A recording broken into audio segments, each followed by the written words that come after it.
Good morning to our final day of the ACF APBI. As a reminder, the APBI will be an annual event moving forward, and we hope everybody's enjoyed themselves so far. My name is Brooke Baker. I will be your moderator for this event. And a few housekeeping items. As a reminder, all visitors must be escorted when they leave this space. If you need to use a restroom, you're going to use the restroom behind you to the left and then a left past the elevator. Lunch, if you leave for lunch, you have to go back through security to get back in. There's a cafe on the 8th floor that you're welcome to have lunch here with us if you'd like. And this event's being recorded on our HHS Live YouTube page. For any questions that we're unable to get to today via either in person or online, we will provide responses to you guys next week, and they will go out to everybody who's registered for this event. We will have quite a few program offices briefing today. When we get to that portion of the event, I will introduce the program office, and then their offices will introduce the people who are attending for that briefing. And this concludes our housekeeping items. We have one guest speaker with us today, and it's my honor to introduce Mr. Michael Townsend, who serves as the procurement counselor for the Virginia PTAC at George Mason University.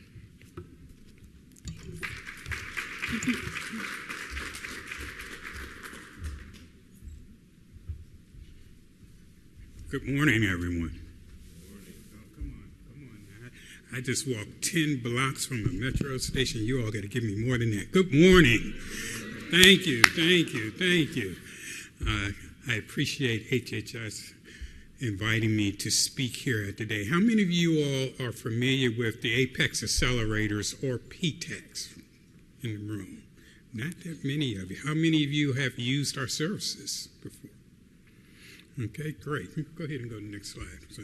So PTACs have been around for about 20 years now. Okay, prior to this year, we were sponsored by DLA.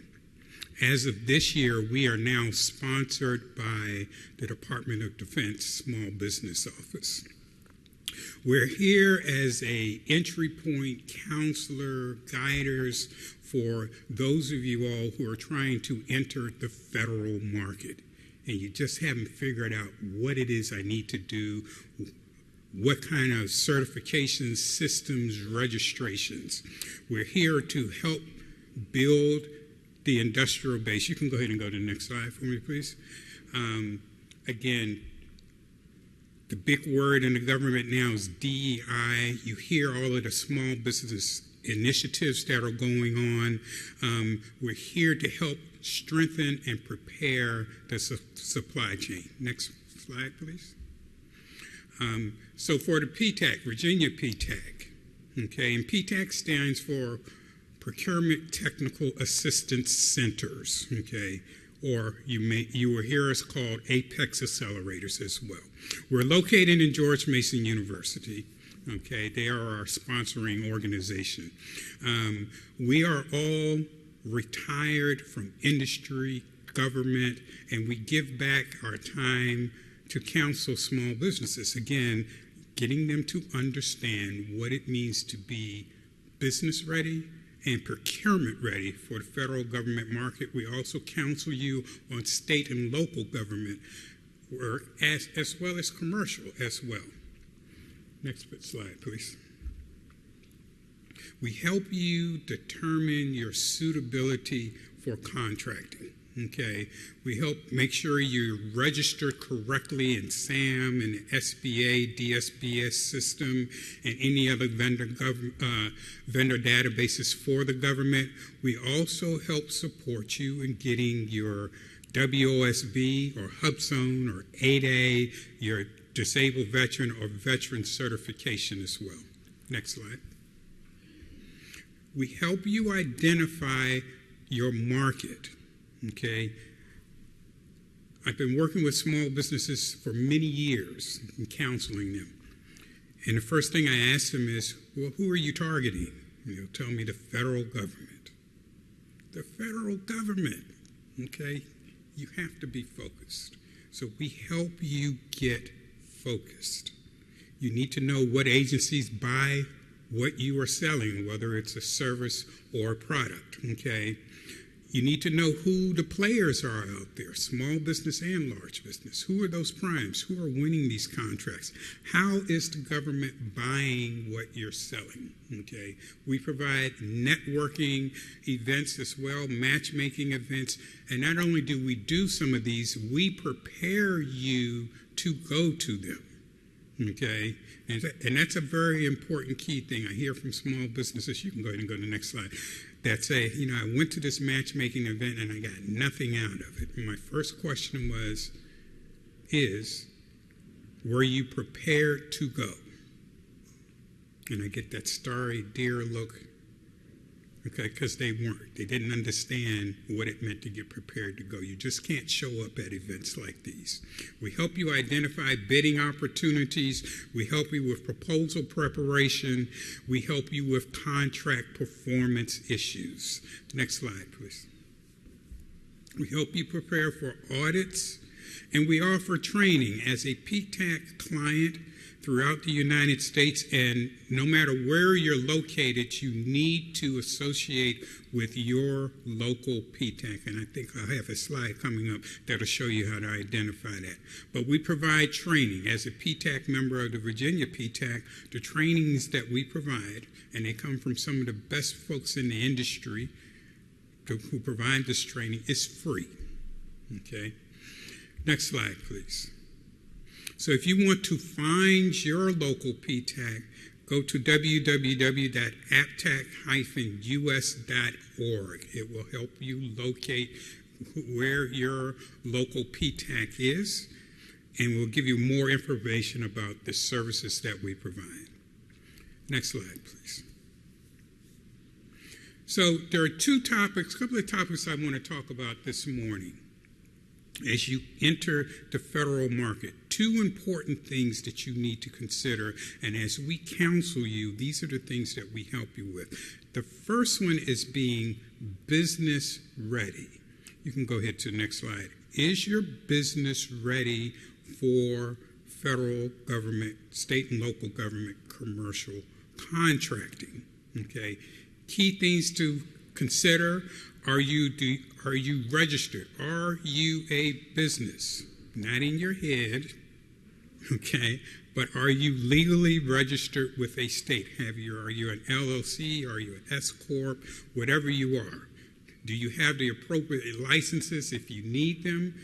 Have you registered? And most importantly, especially getting involved in the federal government, are you familiar with the Federal Acquisition Regulations, FAR, and DFAR, the Defense Acquisition Regulations? Okay.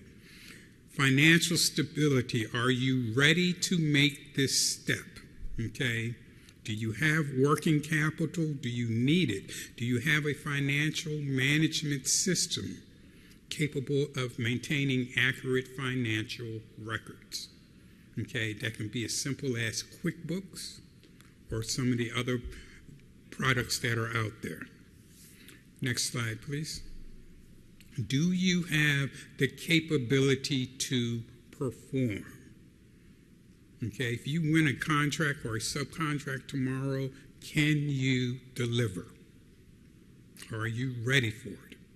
Do you have the past performance? Do you have qualified personnel with the necessary skills? Do you have someone who can help you with or has the knowledge to do contract administration? When a large prime gives you a subcontract agreement, do you know how to read it? Do you know how to just sign it and accept it and don't push back on it, okay, so that you can keep your foot in the door? You're looking at your project management framework, quality control issues, clear communication channels, and invoicing and reporting processes. Next slide, please. Okay, and then risk management. Whatever you do for the government, you always have to have some type of risk plan to mitigate risk as they will come. And they will come. You stay in this business long enough, you will walk into risk. You will have risk, and you need to have a contingency plan and be able to mitigate those. So that's being business ready. Let's go to the next slide, please. So now we're going to talk about procurement ready. Okay, next slide. And we go back to, are you registered in the appropriate databases, SAM, your SAM profile, and is it up to date? Does it clearly reflect what you do, showing your NAICS codes, your PSC and FSC codes? Everyone familiar with PSC and FSC codes? Because when I go in generally with my clients on the first time around, they're happy that they have a SAM profile, but the one thing they left out were PSC and FSC codes.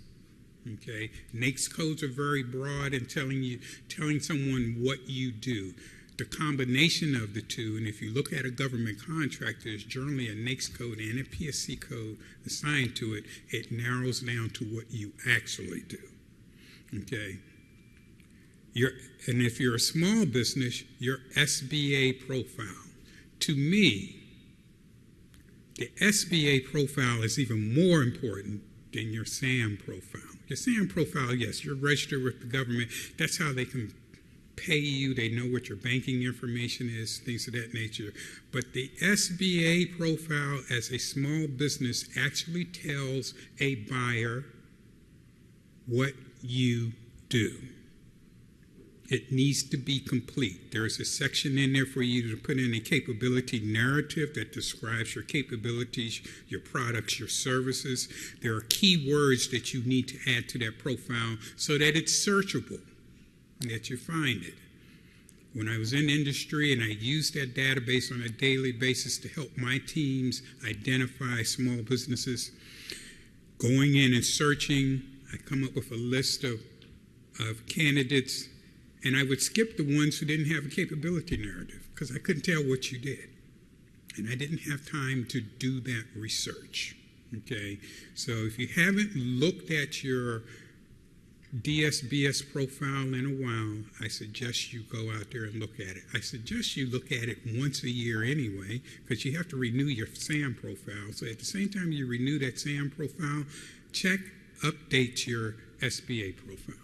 Next slide, please. Your capability statement, okay? Very informative, very much needed. It needs to be no more than front and back on one page. I know some people say, no, don't put anything on the back page. We can flip it over. There's landscape there that you can tell people what you do. What I generally like to tell people, especially those with extensive past performance references, put them on the back sheet, okay, on the back of that. It's branded. Company introduction has your contact information, your NAICS codes, and remember that this capability statement should be adjusted for who your audience is going to be. Okay, you can have a general one when you attend events like this, but if you're going to a matchmaking session or you're going to talk to a large prime about a particular opportunity or skill set, adjust that capability statement for that meeting. Make its focus that particular area. Your website, it needs to be consistent. Everything you do, from SAM, your SBA profile, your capability statement, to your website, to your LinkedIn and other social media presence, needs to be consistent. Too many times we look at all of these things and we get that company in front of us and we can't figure out what it is they do because nothing is consistent. You need to make sure those things are consistent. Social media, I wasn't a big user or embracer of social media until I retired and started doing this. That's how I found this job. 1 o'clock in the morning looking at LinkedIn, and one of my mentors had posted it out there. I'm like, hey, I think I might want to do this, okay? Social media is important. LinkedIn is important.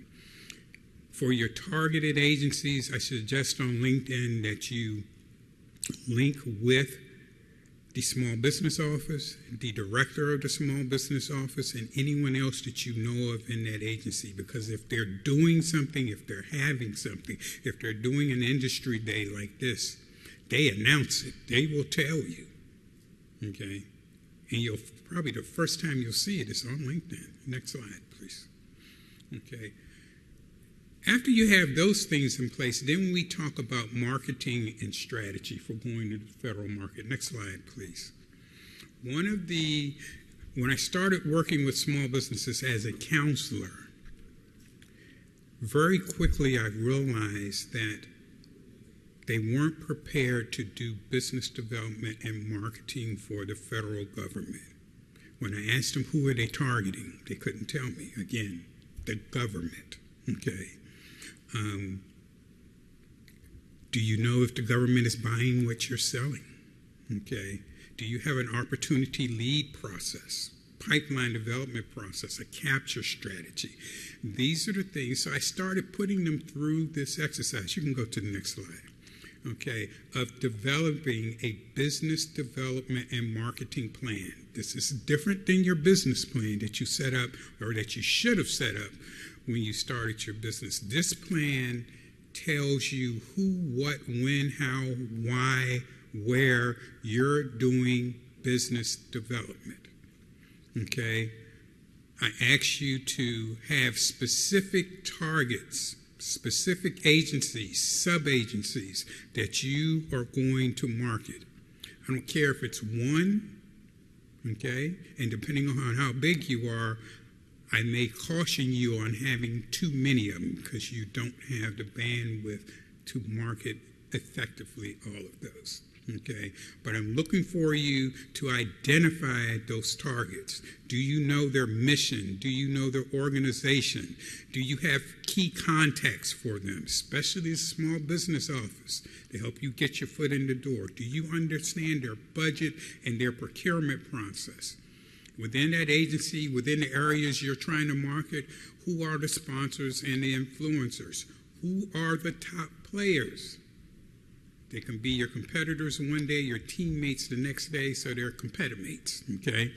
They can be large primes, and do not forget about marketing and getting to know small business primes, okay? And then what key opportunities are out there, okay? Next slide, please. I want you to identify, and we'll talk about your contact plan. Is it going to be telephone calls? Is it going to be periodic emails of introduction? What is your messaging going to be? How often are you going to do it? And then gathering and finding your opportunities. What are you doing to look for opportunities? Okay. As a small business, as you're looking for government opportunities, you should be looking for opportunities that are 3 to 4 months away at a minimum. Okay, at a minimum, 3 to 4 months from today. That gives you time to do your business development, to do your marketing, to attend industry days, to gather information, to look for a potential teaming partner or partners for you if you're going to prime the opportunity. Next slide, please. Okay. From there, you need to follow the money. This business is all about money. Okay, it really is. Okay, you can go to the next slide. You want to get someone's attention, whether you're marketing a prime, you're looking to be on someone's team, okay? Come to them with the opportunity to support them. Okay. Again, understanding, does this agency, your marketing HHS, go out on USAspending.gov. I'll show you some screenshots from there in a couple of slides to see if they buy what you sell. Okay. If you know how to navigate FPDS-NG, you can do the same thing. USA Spending is just a better interface on top of that information. Okay. How are they procuring your service? What contract vehicles are they using? Okay. Do they do small business set-asides? And are they doing them under the certifications that you have? Okay. Again, certifications. Remember, if you're looking at set-asides for women-owned 8A, Service Disabled Veteran, Hub Zone, you have to be certified by SBA to bid on those. Okay. Simplified acquisition threshold. How many of you go into a meeting and ask what do they do, how do they announce their low-hanging fruit that do not go on SAM? Okay, SAM requires you to put opportunities out there that are greater than $250,000. Okay, but there are those contracts underneath are there. There are those micro purchases, $10,000 and below, that are out there. Do you go into those meetings and ask, how can you find out about them? Okay, should be one of your questions. Identifying who is winning those contracts, large business, small business. Again, these can be potential teaming partners for you. Next slide, please. Okay.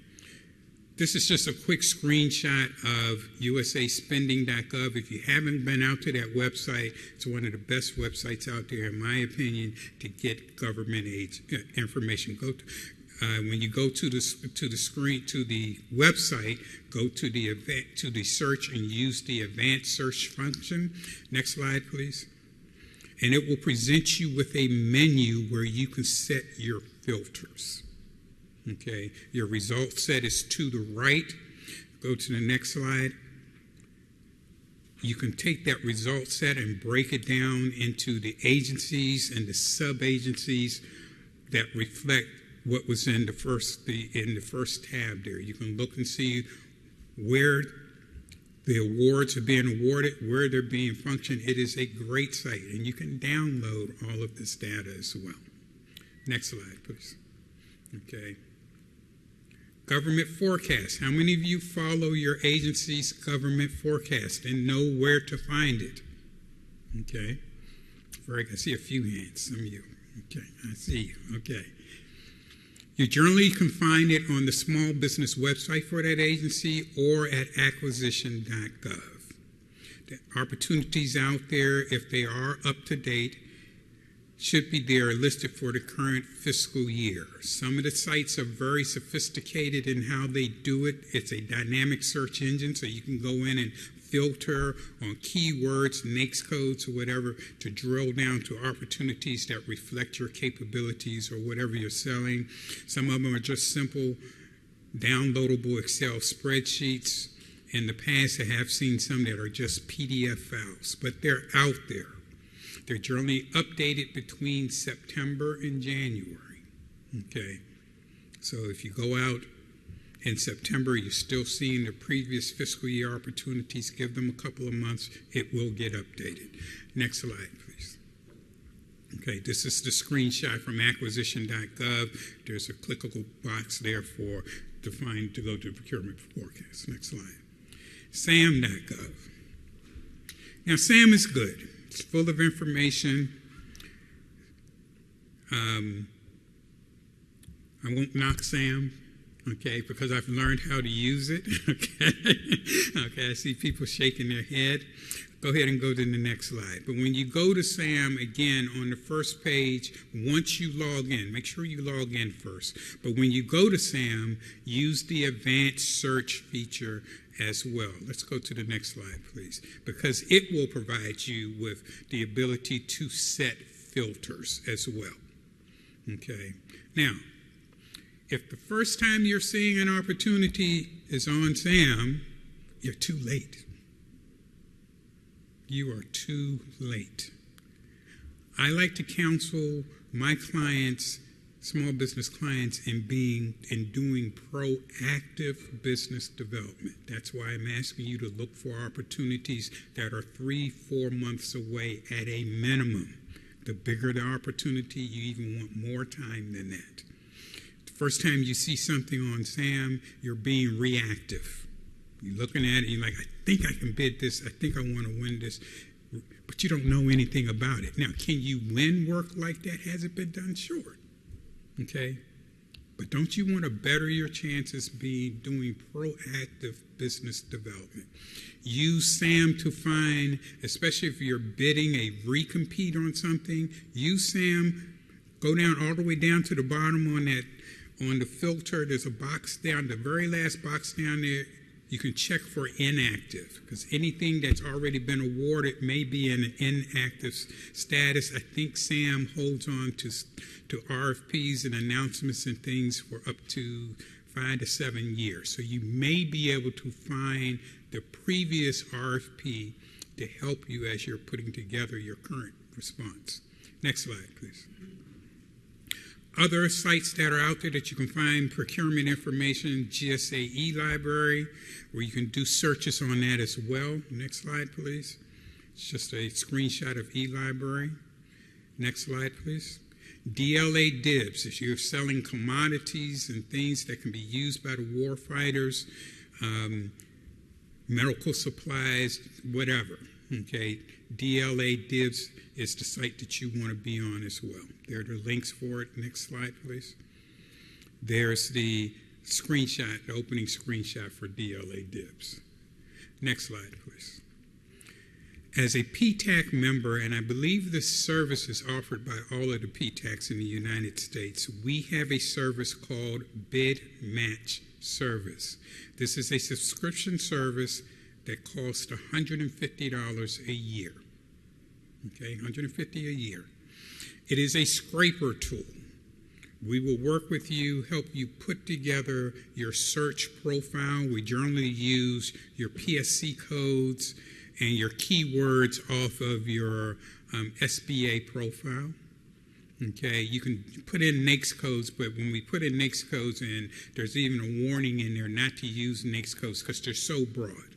Okay, this is a scraper tool. It will go out and scrape the federal procurement systems. It will also select, based on what you select, state and local government procurement systems as well. It will scrape them all at one time. You will get a daily email of opportunities that match your profile. And when I say daily, Saturday and Sunday as well. Okay, you will get an email if it doesn't find anything that day, or you'll get an email with, and it will have articles. The number of articles in there is how many matches it found based on your profile for that day. Next slide, please. Okay, here's our contact information. Okay, for the Virginia PTAC, again, if you need to find your local PTAC, if you're not in Virginia, Maryland has a very good PTAC. DC has a very good PTAC. Okay, we all work together in this area. I like to say ours are best because that's where I work. Okay, but register. There's our link at virginiaptac.org. Go up, look at the website. You can register, become a client. It doesn't cost you anything. Again, our services are free. Okay, next slide. I believe that's it. And thank you, okay, for your time. Any questions from anyone today?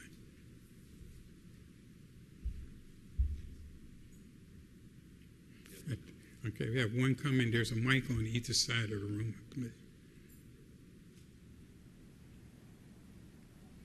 Yes. Good morning, Sarah Sanchez with ATG Innovations. Good morning.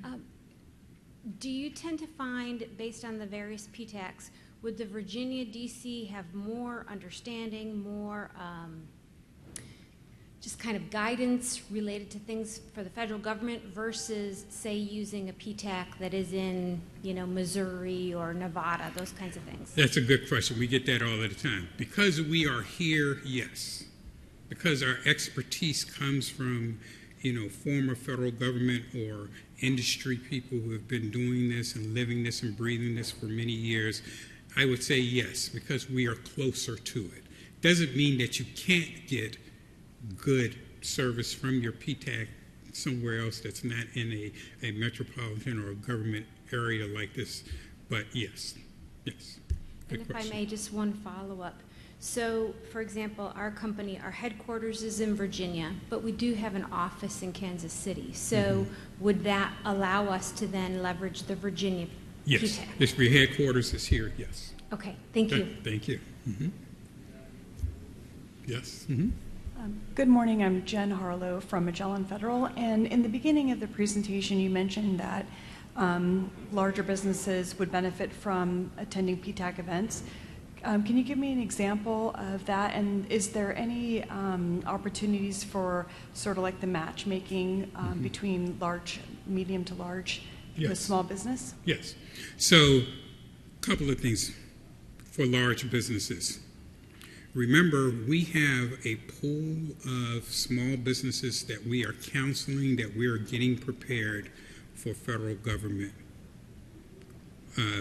contracting, okay? So if you're looking for a specific skill or whatever, you can reach out to the PTAC and have us run a search in our database for recommendations for companies that you could use.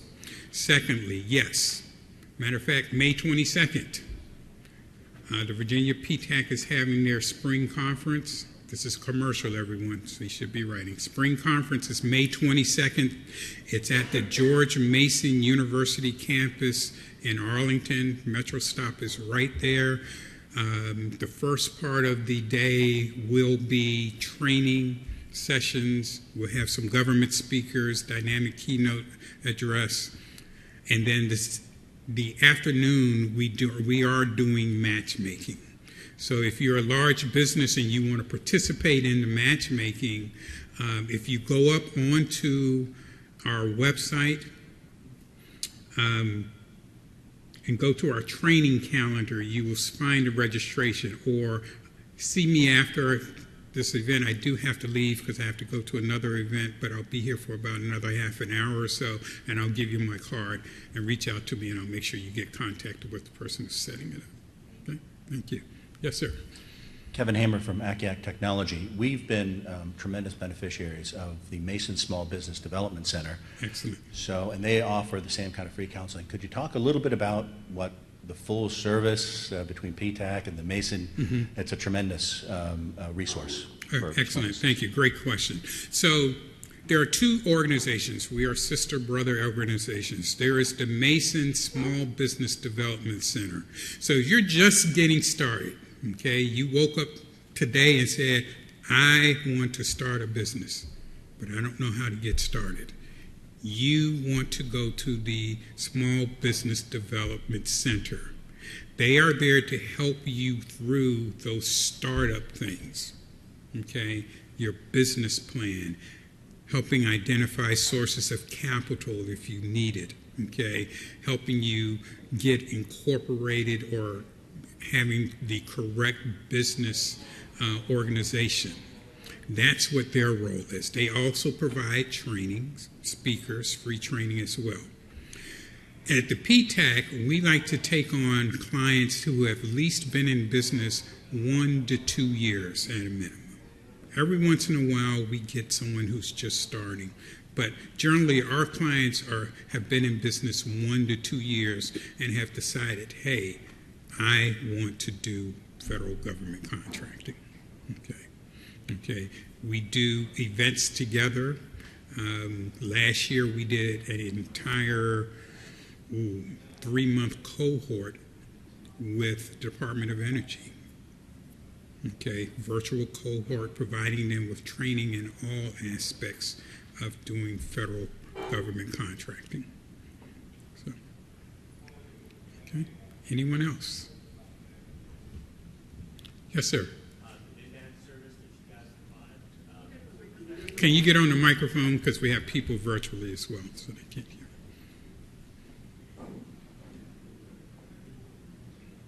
Sorry, I was being lazy there.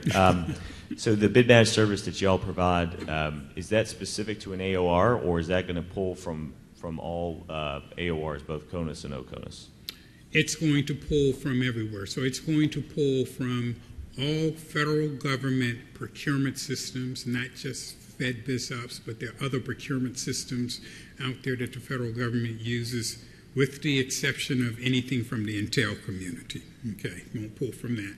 It will pull, based on your selection, it will pull from selected states as well, from their procurement systems. So if you're interested in state and local government contracting, it will pull from their procurement systems as well. There is an option on it to pull from foreign countries. I've never had a client use it for that, but the option is there to pull from select foreign countries as well. Thank you. So to clarify, that it's PTAC agnostic. You could go to any PTAC, use that bid. Yes, sir. I believe all PTACs in the United States offer that service. Yes, sir. Thank you. And that, again, it's $150 a year, and it is renewable. Okay. Anyone else? It looks like that's it. Well, I thank you all for your time. Again, thank you, HHS Small Business Office, LaTanya, for inviting me, and look forward to seeing you guys in the future. Have a great day.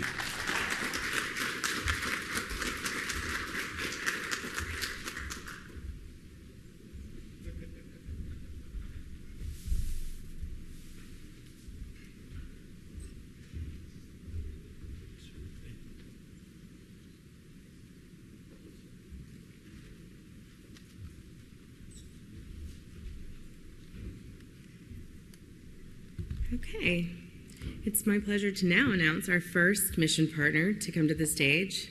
Please help me in welcoming the Administration of Native Americans.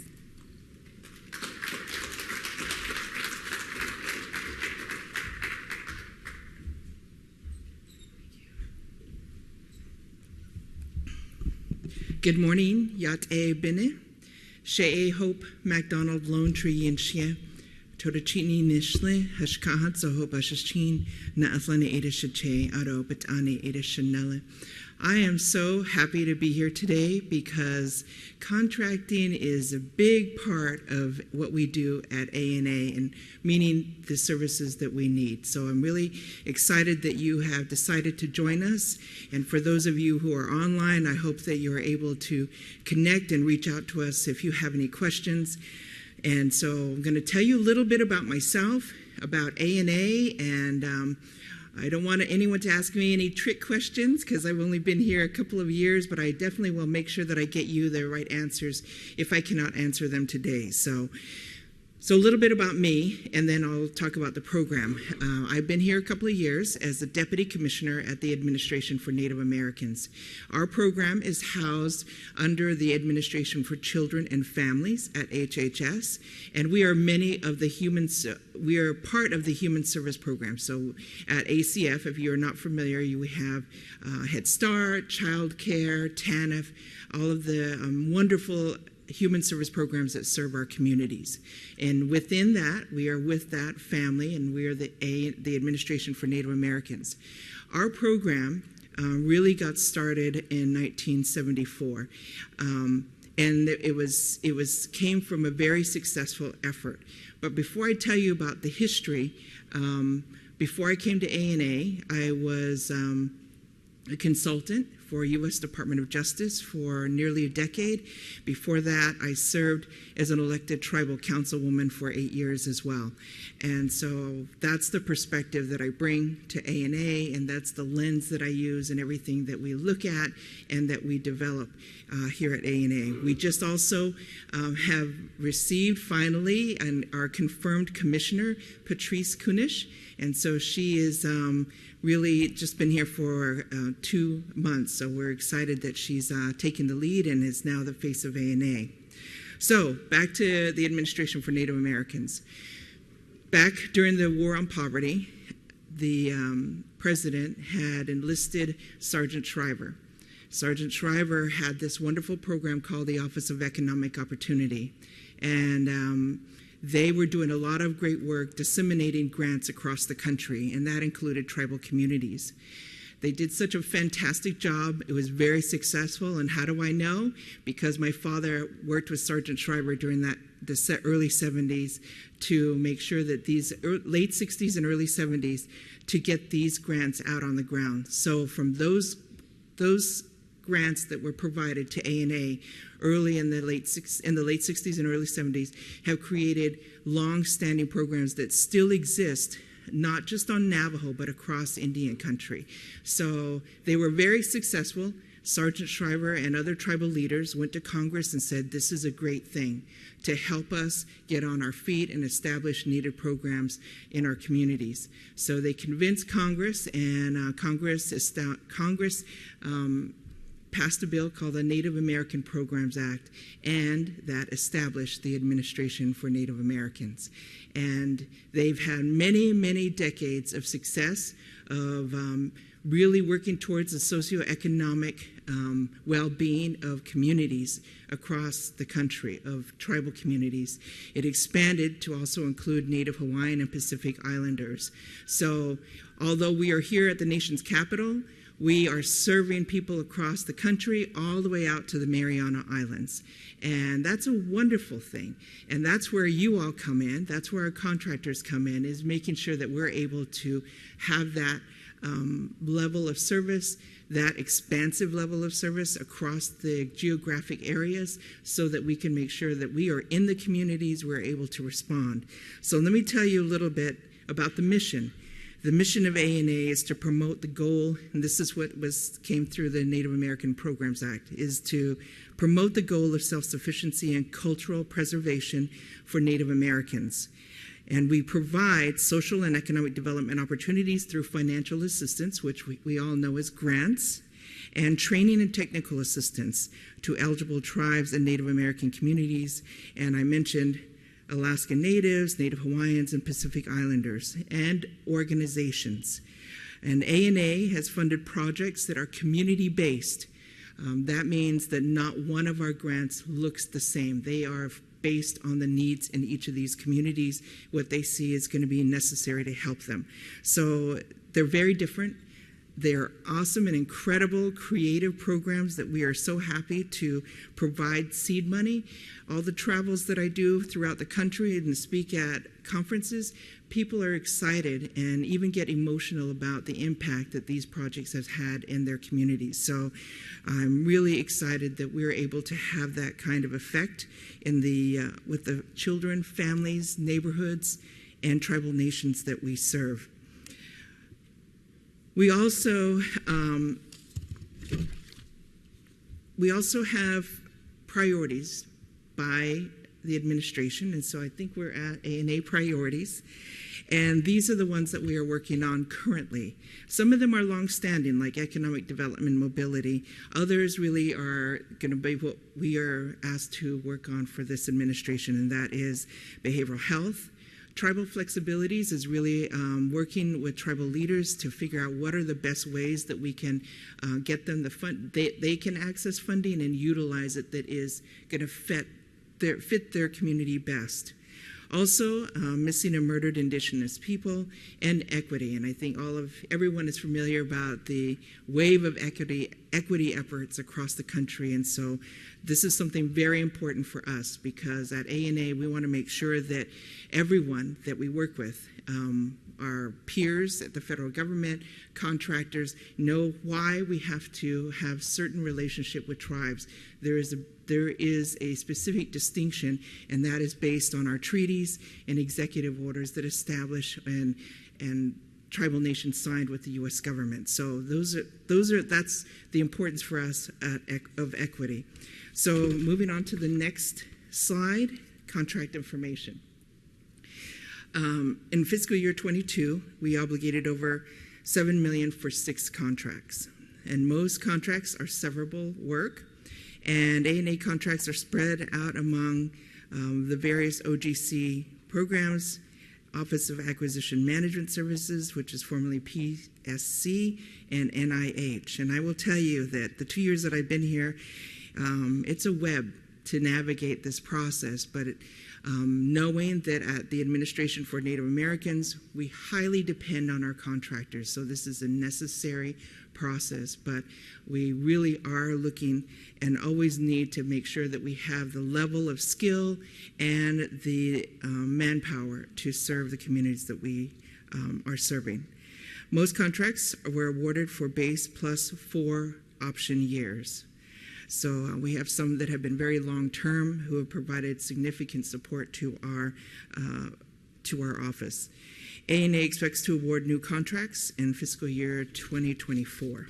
Next slide, which is the current contracts. So these are those that are less than $2 million, and you'll see that we have IT. We have two contracts here that are listed: the IT and logistics, and the staff support. They, at some point before I got here, they separated the two. And so now we have IT and logistics who are really helping us with all of helping us modernize our systems within ANA, but also to be able to set up conferences, webinars, all of the logistics that we need, including the ACF Tribal Advisory Council meetings, the inter-office leadership meetings that we have that follow those tribal leadership meetings. We have consultations, we have conferences throughout the year that our logistics people put together. So there's a lot of work that is required in that particular contract. For our on-site staff support,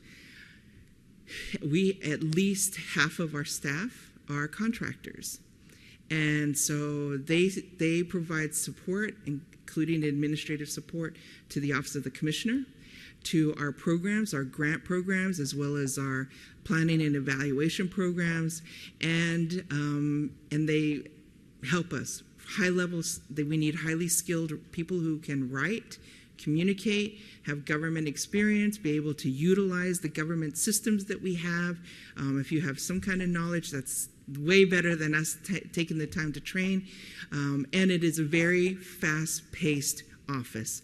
Our office is very unique also in that oftentimes we get communication from the White House, sometimes from Congress, and the response, if you can guess, is immediately. So we have to be on our toes. We have to be able to respond. And as the Deputy Commissioner, I like to be proactive, to be ready for these types of requests, information that our leadership are seeking. And so these two contracts are super important to that, and certainly the staff support for what we do at ANA. Next slide. The current contracts are listed here, and you'll see that they vary, 4 years, and the focus has been technical. This one in particular is our TTA providers. This is a very unique contract. These are very unique contracts in that in the Native Americans Programs Act, we are required to, the contractors have to be Native American owned. So for these particular contracts, our TTA providers, and they are situated across the country. Right now we have 4 of them to serve different regions of our grantees across the country. They also provide significant support, and what also makes ANA very unique is that our TTA is available when people are just considering applying for one of our grants. They can reach out to our TTA providers, and they will start helping them from that point. They do not write the proposals, but they help them through the process all the way up to submission. So that's the beauty about the ANA TTA providers and all that they do. They also help us run training webinars throughout the year for our grantees. Many are public webinars because they may be concentrated on other resources or other federal agencies who can help our grantees leverage their resources. And that concludes my quick overview of ANA. And I'm available for any questions if you have any.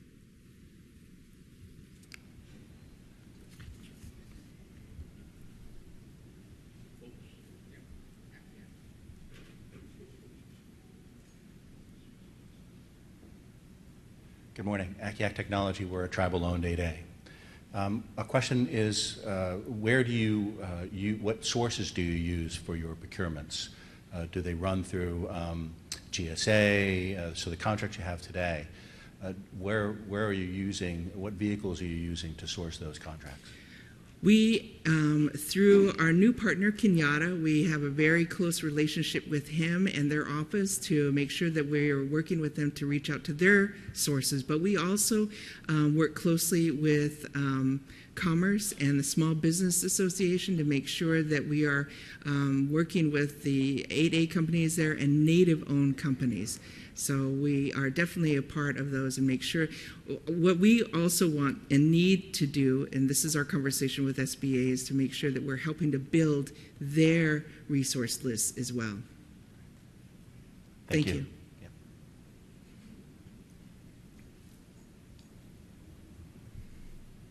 Any other questions? Any online? No questions online? Okay. Very good, man. Thank you, everyone.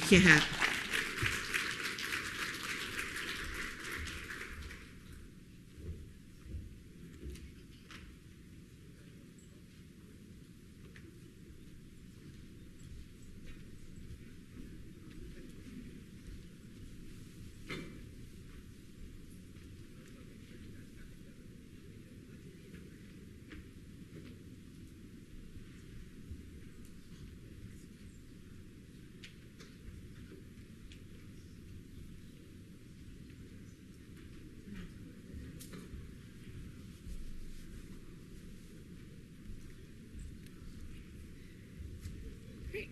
Our next mission partner is the Office of Head Start.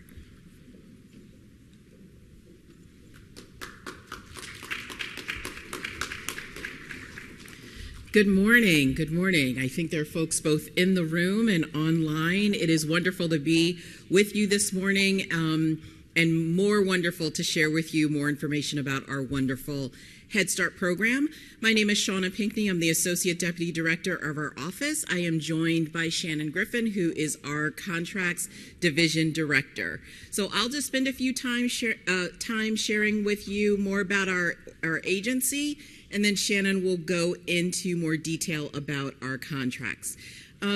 So if you're not familiar with the Head Start program, I hope that you will spend some time after our presentation getting to know more about our organization.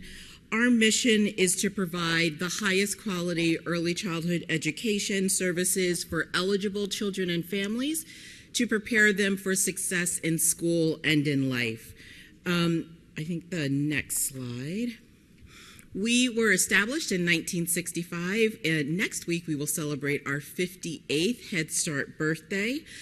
Our program is unique in many ways. One is that we are direct federal to local, so our funding that is appropriated from Congress, we administer the program here federally at our Office of Head Start and have a direct reach into all of our recipients across the country. So it's a direct federal to local program.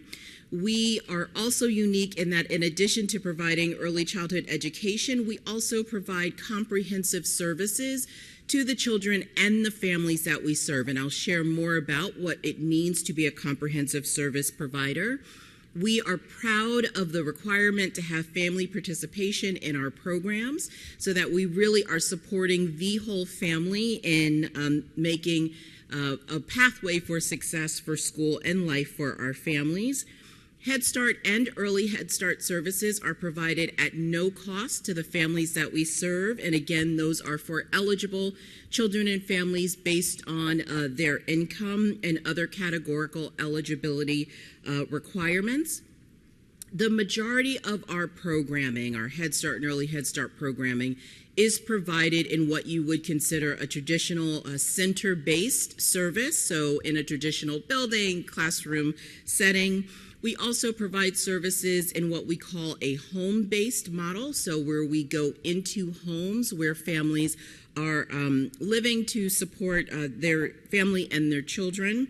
We also partner with family child care providers and communities to deliver services that way. And then we also have an option that we call a locally designed option. Next slide. One of the other uniquenesses of our program is that in addition to the standards that we establish federally for what quality early childhood services should look like in the community, we really do expect the individual services to reflect the community needs. So the locally designed option is really important. We fund approximately 1,600 individual agencies or recipients across the country. They operate in our Head Start and Early Head Start services are delivered in a variety of agency types. So you can have a school district that is providing Head Start or Early Head Start services. The majority of our programming is delivered through local nonprofit. We have for-profit agencies. We have government agencies that are Head Start and Early Head Start recipients. We also have tribal entities that also deliver Head Start and Early Head Start services.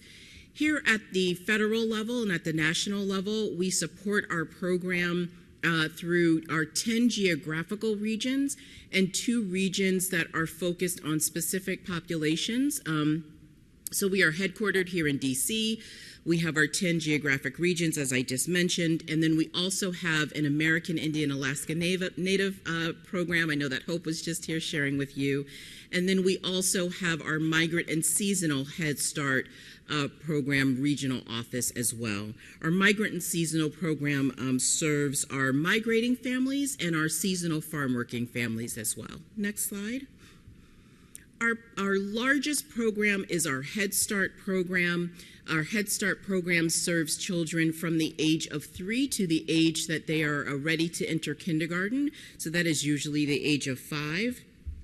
We receive funding for Head Start and Early Head Start to support approximately 840,000 children nationwide, and we are growing all the time.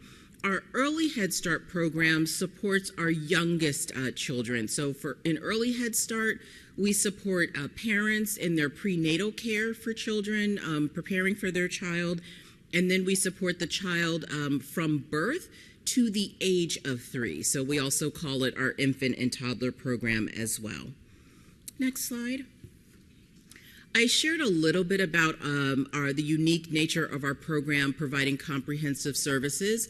We understand that really to support the families that we serve, or families with low incomes, we need to make sure that they really are ready to learn and have all of the supports needed to do so.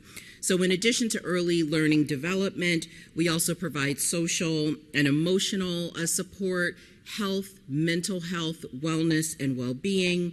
Family engagement is a critical component of our Head Start and Early Head Start program.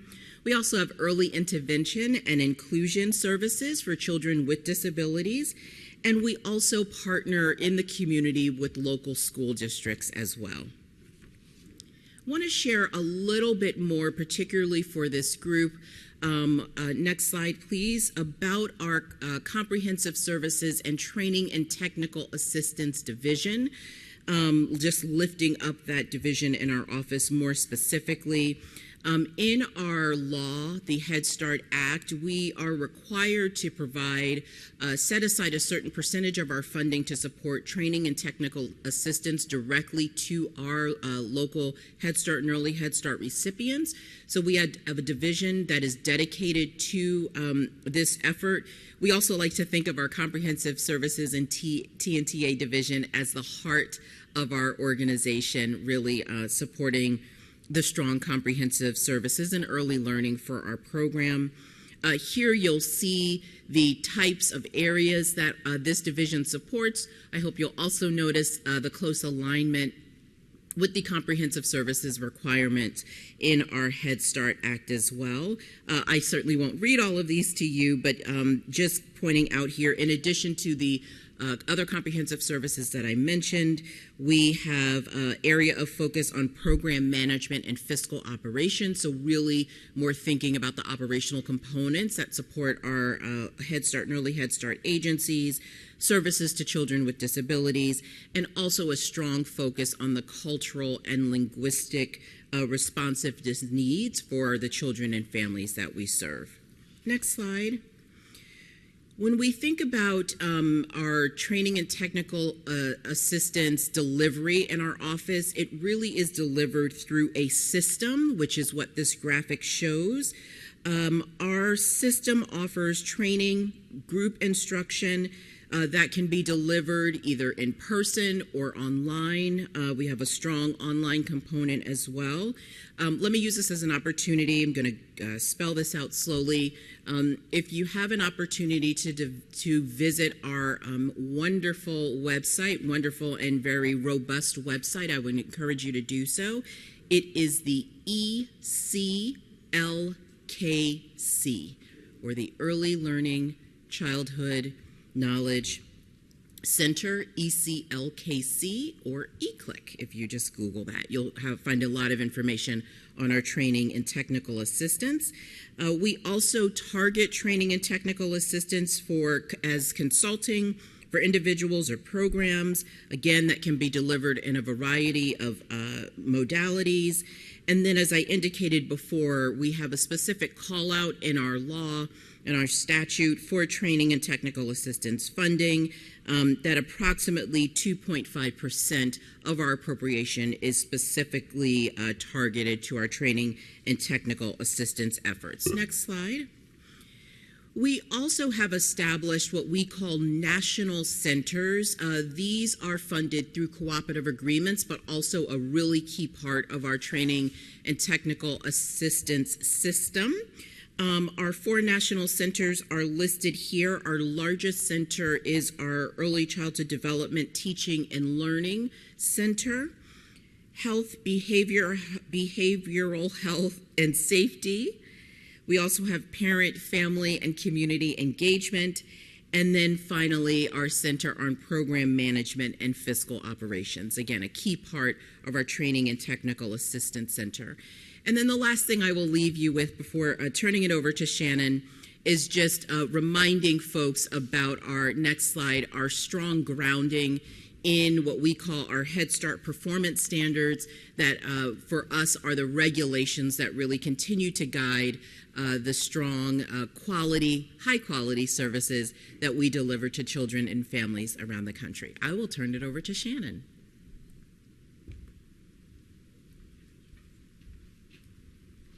Thank you, Shauna. All right, so next slide. Now I'll go right into a discussion of our contracts.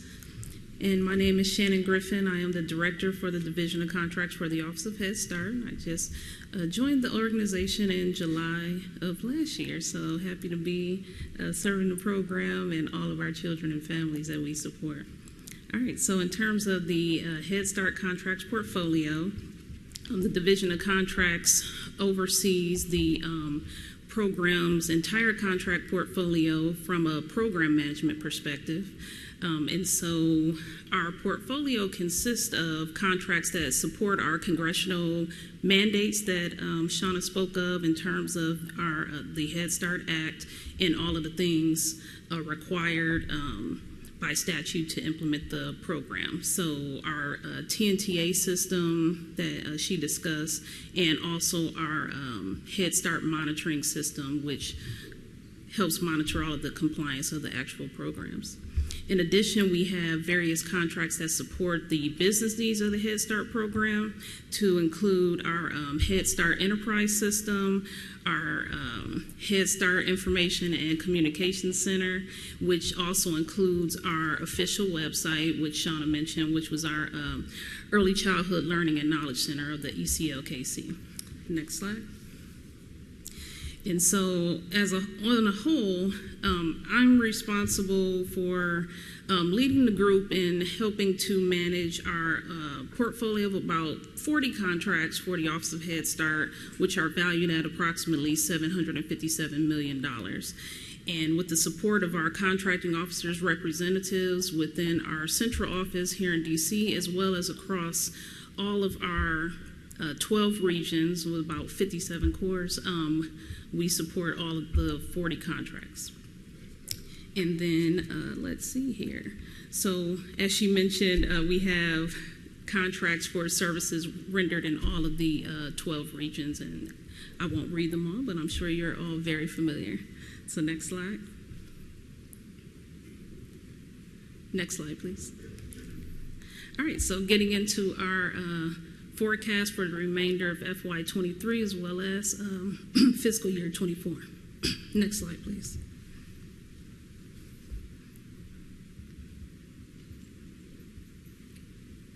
Next slide. Thank you. Okay, so one of our acquisitions coming up for the remainder of this year is our logistics and conference support. And so that particular contract covers a broad range of services to include all of our different meetings and conferences utilized to support the Head Start program and all of the different regions. So all of our collaboration meetings with all of our various community partners, tribal consultation meetings, different expert work groups, as well as technical and content support for various initiatives that we're putting forth, such as, curriculum development, materials development, all of those different things.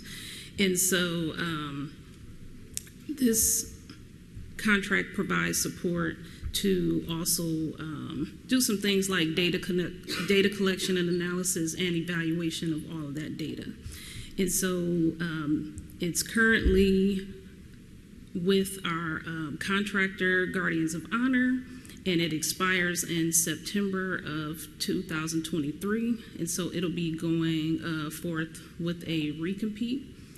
And we expect to release the solicitation in the third quarter. And the plan is to utilize the NICAT's contract vehicle for that right now, unless, of course, like I said, this is forecast data for planning purposes, so if that changes, don't hold me to it, but that's the current plan. All right, so next slide. All right, moving into our FY24 opportunities. As I mentioned, one of our business systems that we have is our Training and Technical Assistance Hub. And the hub is our data platform that collects all of the information across the training and technical assistance process and provides like real-time data on all of the different TNTA needs and activities from the program. And so the initial phase of development for the system focused on being able to provide all of the information regarding the training needs, and the second phase of development, which is what this acquisition will be for, will focus on the development of the actual oversight tools for the training and technical assistance process. The first phase of the system is currently in production. It is with our contractor Ad Hoc LLC. It was a GSA scheduled contract for the first round of development, and it will expire in January 2024. We plan to issue a solicitation for the renewal of that as well in the third quarter of FY23. All right, next slide. All right, finally, our other upcoming FY24 opportunity is for our customer service improvement program or project for our Region 9. And so we have a blanket purchase agreement for these services that's against the GSA scheduled contract. And the existing contract calls for professional, technical, and administrative support for all of the Head Start and Early Head Start grantees. And they provide, programmatics, grants management, administrative and technical analysis for all of the program staff and grant staff. And so we will recompete that. It will go out in the first quarter of FY24. That's the anticipated release date for the solicitation. The current vendor is FM Talent Source, and the task order expiration is July of 2024. All right, next slide. All right, and then we'll also have another solicitation that'll go out next year for our logistics and conference support. So this will be a separate contract for that. And like I said, the current one expires in September. We'll do the one that we talked about for FY23, and there will be another solicitation that comes out in 24 for a longer effort. All right, next slide. All right, so as Shauna mentioned, please take advantage of looking through the eClick website to learn about the different Head Start resources, the programs we offer, and of course all of the different systems and contracts associated with those systems that support our Head Start community. And now, if there are any questions, please let us know. Thank you. Folks, are there any questions?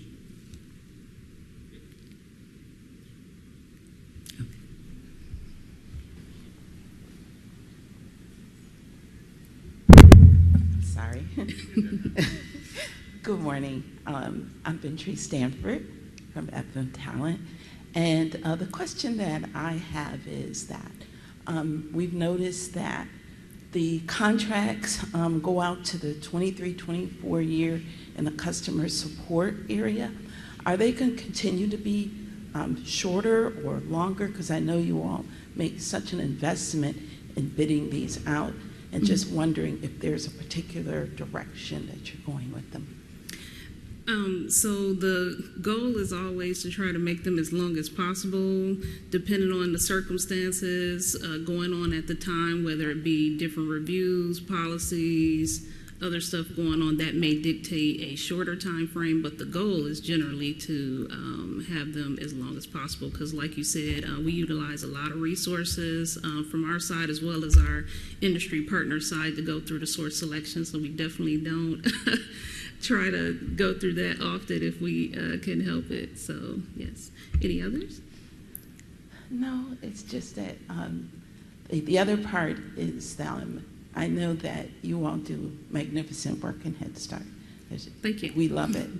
And I know that there's a lot of challenges with enrollment, et cetera. Do you see any opportunities from the contracting side to address some of those challenges? I know teacher shortages are an issue all across the country. And is there an opportunity, maybe training programs that, in addition to the TTA, that can be provided to kind of build up the workforce in that area? So the early childhood education workforce or the contractor personnel workforce? From what I understand, it's in the early childhood with the teachers, and being able to get qualified teachers and building up that resource could be something that could be contracted. Training programs? Right now, I have not, don't have anything in the pipeline to discuss that opportunity, but that's definitely an idea I can take back for consideration to see if there's some opportunities we could explore. Shauna, was there anything? Okay. That was it. Thank you. Okay, bye-bye. All right. Any others? Folks, any more questions?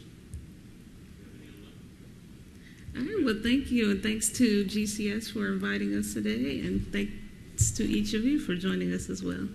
Have a nice day.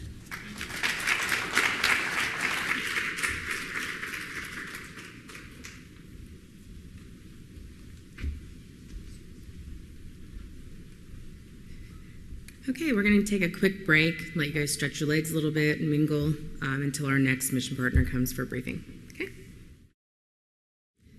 So the next mission partner to take the stage is our Office of Community Service.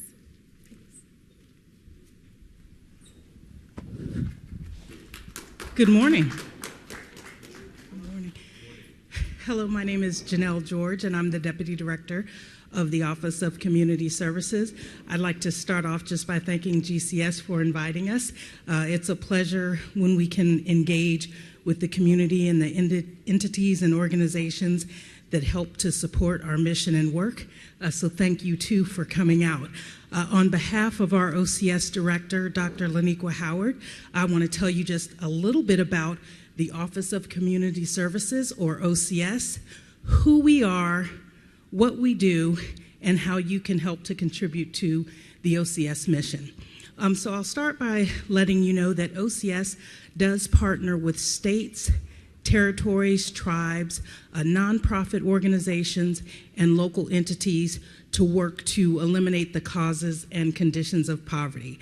We also strive to work with those same entities to increase self-sufficiency for the individuals and families that we serve that are of low income, as well as to revitalize communities. I'm going to take just a few seconds to share with you a little bit about the programs that we administer. These are the programs that you could possibly work to work with us to support their mission and the work that they do. So OCS administers 7 programs. We actually have 2 programs that I'll tell you about in just a minute that we're in the process of standing up, but we administer 7 mandatory and discretionary programs. We are operating under 4 major priorities that our OCS director has implemented since joining, and the goal is really for us to administer high quality programs. We also are working to break down silos so that we can better meet the needs of the individuals and families that we serve, and we also strive to lift up voices from the field, which is particularly important to us because we really want to connect and make sure that we are in touch with people that are working with our beneficiaries directly so that we can ensure that our programs are being administered to their benefit. So I'll start with sharing a little bit about our programs, and you can go to the next slide. There we have our overarching priorities, and you can see a few examples of how we work to implement and administer those priorities out in the communities. Next slide. So we have, as I said, 7 programs. Our social services block grant program is one of our most flexible block grant programs. It is a program where the funds are going to states and territories, and they really are working to administer social services in a way that is tailored to the specific populations that they serve. To give you a general idea of how flexible SSBG is, they operate under service categories, and they have 29 service categories, one of which includes other. So that gives you a sense of just how flexible it is. As long as the services that they are providing align with the goals of SSBG, they are able to administer those social services. We also have the Low Income Home Energy Assistance Program, or LIHEAP, and LIHEAP is a program where funding is going to the states, the tribes and territories. We have approximately 150 tribal organizations that receive LIHEAP funding, and this program is a program that works to assist individuals and families with their energy needs. The programs that are administered, some do both heating and cooling, but that is a state decision in terms of how they administer that. We also have one of our newer programs, which is the Low Income Household Water Assistance Program, and this is a program that is working to provide households with assistance in terms of their water and wastewater bills. The same grant recipients for this program include states, tribes, and territories, and that is applicable to the entities that receive funding in fiscal year 21 from the LIHEAP program. The other block program we have is the Community Services Block Grant Program, and this is a program that again is really striving towards self-sufficiency. The services that are administered are quite flexible. They work to provide services in various areas, whether it's employment or housing, and I would say the unique piece about the CSBG program is that it does operate with a network, so the funding actually goes to the states and tribes and territories. The states are mandated to pass through 90% of that funding to eligible entities, which you may also hear referred to as community action agencies. And so there is a plethora of training and technical assistance that we offer via the federal government as well as contractors to provide support to those local entities as well as the states to ensure that CSBG is administered appropriately. Our next program is the Community Economic Development Program, or CED, and CED is really focused on business development. The projects that you will see in CED include both construction and non-construction projects, and the goal of CED is really to provide funding to assist with establishing a business or expanding a business, as well as creating new and full-time jobs. One of the unique pieces about CED is that the projects that are working to create jobs are required to have 75% of those jobs go to individuals that are of low income. There are other job creation programs that the federal government administers, but CED is the only one where there is a mandate that 75% of those jobs go to low-income individuals. I will also add that there is a heavy emphasis, and grant recipients, or I should say applicants, when they put forward their information for consideration, they are required to show that those jobs will also be quality jobs. And what we mean by quality jobs are jobs that are full-time, jobs that have sick leave, jobs that offer opportunities for promotions, similar to everything that everyone in this room probably wants for themselves when we're talking about employment. Our next program is the Rural Community Development Program, or RCD, and this is a program that manages safe water systems in rural communities. It's a little different than some of our other programs in that RCD grant recipients are providing training and technical assistance. The other unique piece is that they're going into communities that are much more rural, they're smaller, and so because of that, and I should add that they're often in unincorporated areas, and because of that, they are less likely to have the ability, capital, and resources to secure grant funds and loans from other federal programs in order to meet this need. And so it's a particularly important program and a little dear to our heart because we're supporting areas that might otherwise not receive this sort of service in terms of having basic water and sanitation resources. One of our newer programs is the Diaper Distribution Demonstration and Research Pilot. This is a program that is working to expand existing diaper distribution services, and they're required to work in partnership with local community organizations, including the community action agencies that I mentioned with the CSBG program. The other key piece regarding what we refer to as the diaper pilot is that they also are providing wraparound services. So you'll see with all of the OCS program, there really is an emphasis on this holistic approach to ensure that individuals and families' needs are met. I mentioned earlier that we have two programs that we are in the process of standing up. The first one is the Affordable Housing and Supportive Services Demonstration Program. This is a program where funding is going to the owners of affordable housing properties, and they're offering support services to their residents. So it could be anything from employment services to services where they are working to future home ownership, things of that nature.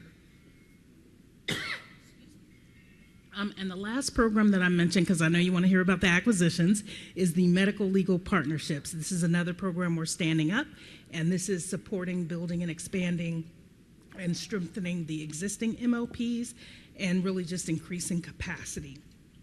So that's just a little bit about OCS and our programs.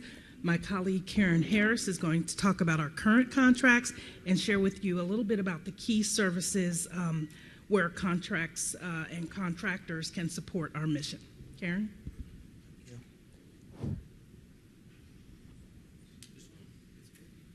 Mic check. All right. Good morning, everyone. I'm Karen Harris, and I am the Acquisition Program Specialist in the Office of Community Services. This is a new position for me. I've been in this position since February, although I did work in this position detail before becoming a permanent position, and I have worked on my own little silo of contracts since I've been in OCS. So this is a new position for me, and today is sort of a milestone for me because this will be my first ever Industry Day event. So I'm excited to be here, and I'm really excited to share with you OCS contracting needs and services. So this year, we in OCS, we've decided to try to consolidate our contracts across the board. We have a lot of discretionary programs, and discretionary programs require a panel review. You have to go through that whole process of panel review, and we have many. So we have about 4 or 5 now discretionary programs that are going through panel review. So this year, we decided to develop an IDIQ. And so the IDIQ will consolidate all the panel review contracts under one umbrella and make it easier or more convenient for us to procure those services for the panel review. Now, the solicitation for the panel review is out already, and we are focused towards small business for that particular contract. In FY23, we're anticipating additional IDIQs that we're working on setting up. We're working on setting up a staffing IDIQ, which will augment the staffing needs throughout the office. Currently, we have several contracts that have some pieces of staffing in it. So with the IDIQ, we will be able to consolidate all those services together. That we have submitted paperwork for that, so a solicitation should be coming out for that staffing augmentation soon. In addition to our innovative process this year with our new director, we have gone the extra mile to have the voices from the field and tell the story of OCS. So we are also working on a video production IDIQ. We will actually be in-house shooting videos, going into the fields, talking to our grantees, and providing actual videos that we are using to post on our websites. We're using them to tell our story. And so the video production IDIQ will also be out in this year, September 2023, and we are working on that, and the solicitation should be coming out on that soon. And so that's what's new for us, is that we're consolidating. We're hoping with the consolidation to help streamline our contract process, to speed service delivery, and to also help the contracting services offices to streamline their process of all the things that we have to go through to get a contract out on the street, the solicitation, the evaluations, all those things. So this year, what's new for OCS is the consolidation and trying to streamline our processes for contracting services. Next slide, please. So I want to tell you a little bit about the contracts that we do have right now. We have currently 16 active contracts. There are around 21 million for those contracts.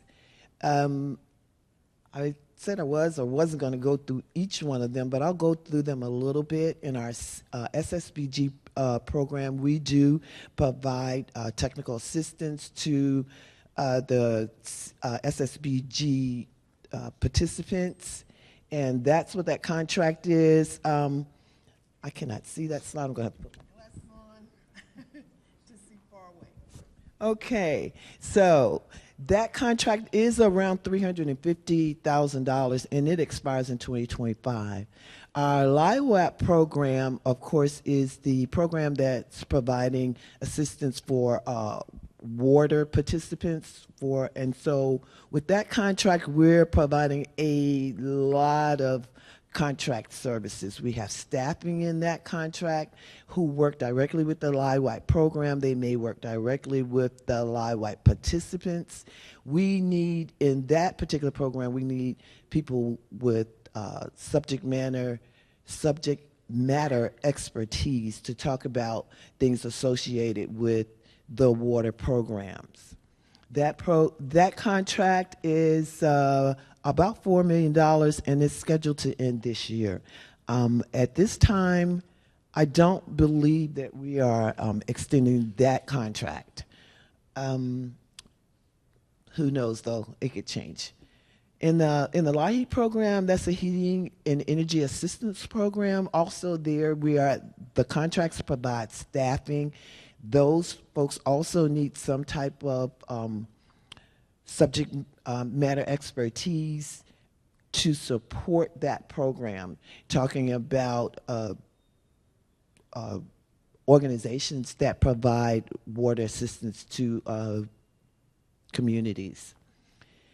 So we have 2 contracts in LAHEAP, the monitoring resources support.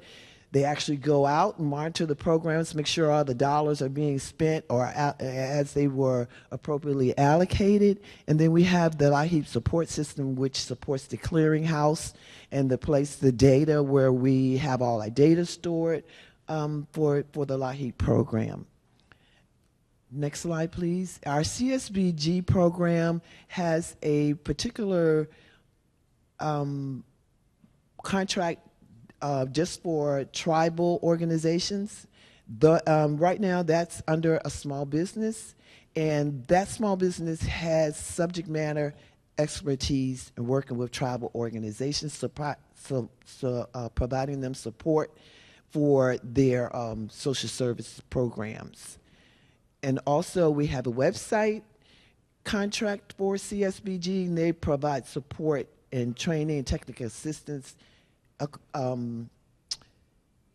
associated with the website and, again, data that we have to keep. Then we have, let's see, CSBG Records Management Program.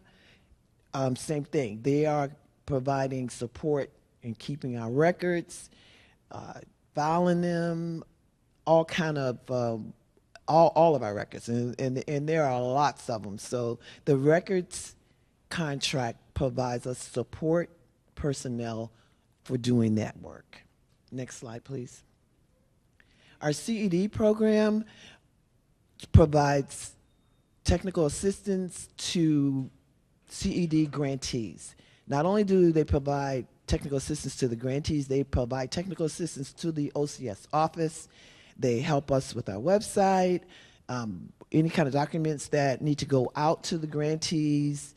And of course, they also we also have a contract for monitoring those CED grantees. Those are people that actually go on site, look at all of the programmatic fiscal records of the grantees, and provide assistance to the grantees. And that's a small business contract that we have right now. The CED Energy panel review, there's another panel review. That's a discretionary program that every year needs a panel review to award grants. That's a small contract. Around all our panel reviews are around $350,000. Therefore, another reason why we see the value of consolidating them all underneath an IDIQ. Next slide, please. In the Office of Directors, there are several contracts that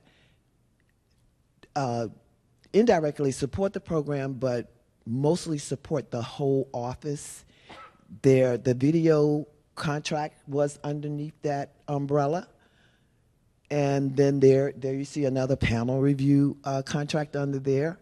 And then we have other staff augmentation under that grantee where we have staff planted that are working in the office. They're providing us support on our website. They're helping us to develop websites. They are providing all kind of programmatic assistance.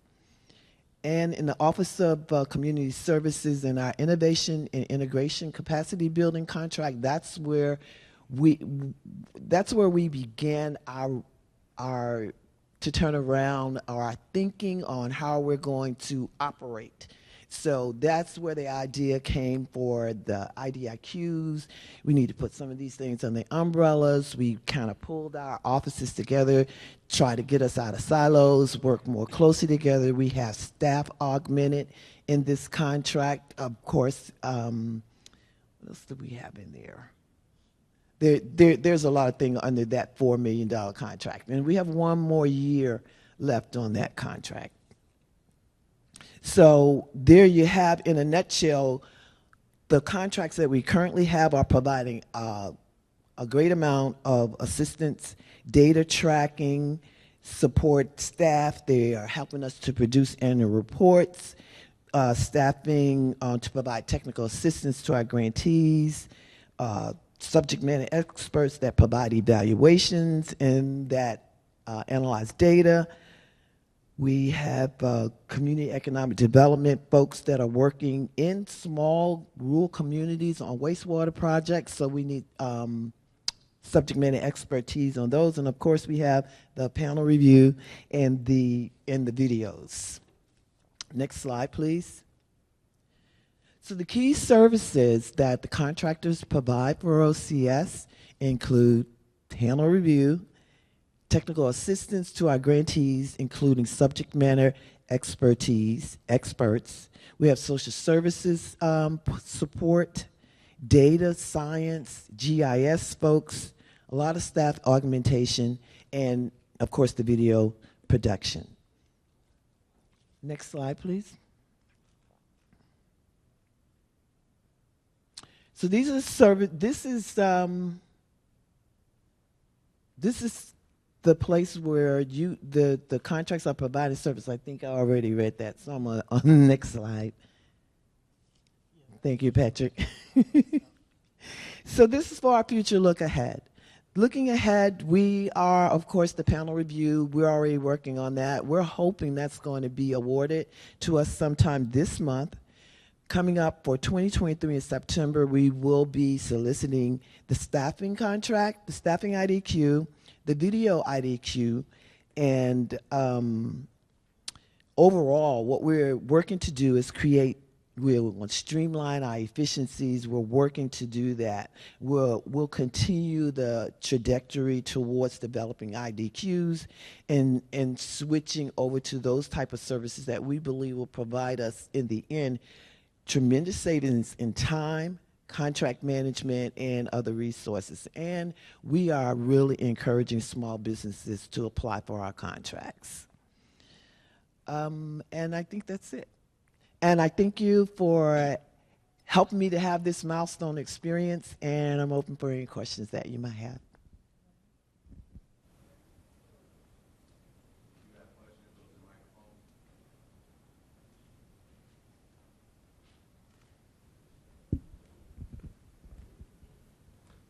Good morning. My name is Tammy White. I'm with Potomac Haven. For all of you large primes out there who are interested in meeting, we are a woman-owned small business with exceptional CPARS experience here at the Administration for Children and Families. Look forward to meeting with you. Thank you, ladies, for the presentation today. One of the questions that I have is on the video production IDIQ. I noted that you have the Voices in the Field contract that ends in September. I think that was valued at $250,000. Do you have a sense of how many videos might be required, what the value of the IDIQ might be, just kind of thinking ahead as to what the requirements might be for that? Well, this is what happened. We anticipated it being an IDIQ. We have 250 in the contract that we have now, and the contractors were required to produce between 7 and 10 videos for that amount of dollars. Now, we have $250K allocated this year because we wanted to go the IDIQ. We may not be able to go the big blown IDIQ because we had to use money somewhere else, but we will have that one more year at that $250 value.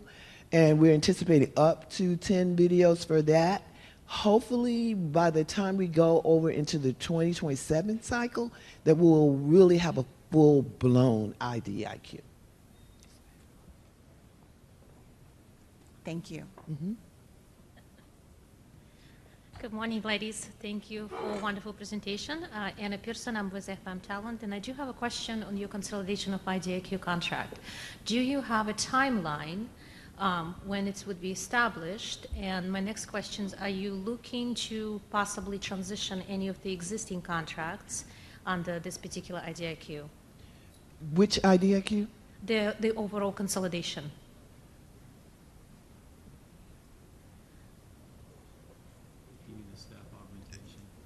And so are you talking about particularly our approach to IDIQs, or are you talking about a specific contract? No, I'm talking about your approach. You've mentioned at the beginning of presentation that you're looking to consolidate individual contracts into overarching contract vehicle. Yes.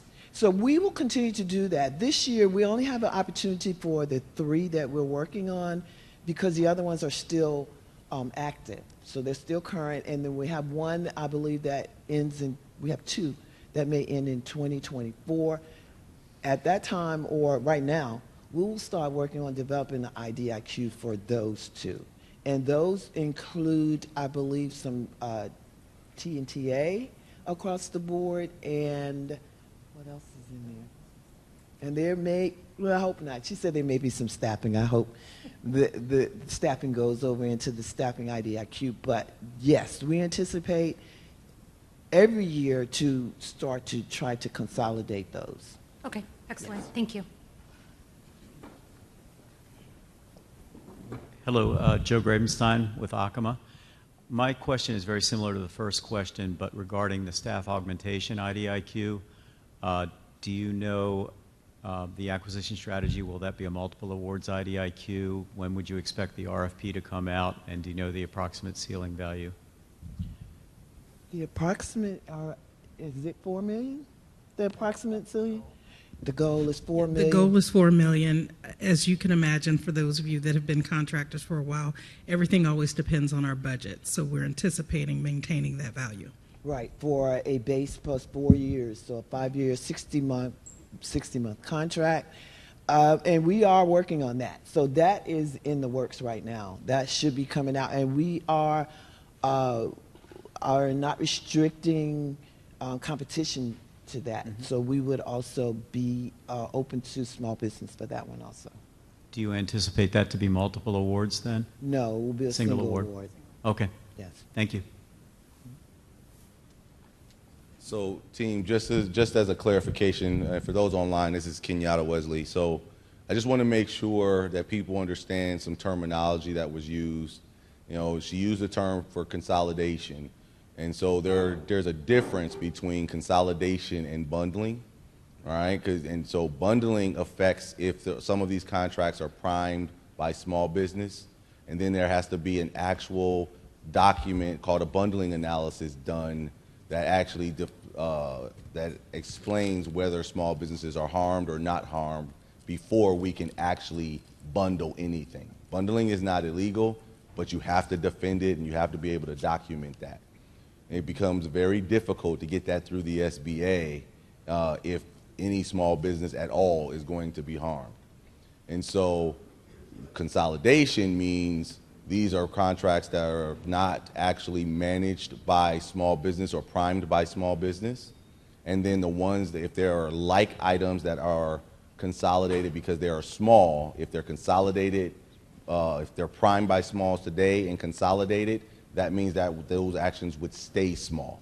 Because if you're going to try to make it full and open, it would then be a bundling and we would have to do the analysis. So a lot of that analysis and legwork right now is still being done on their part along with the GCS team. Mm-hmm. And so more clarification will come out as that analysis work is being done.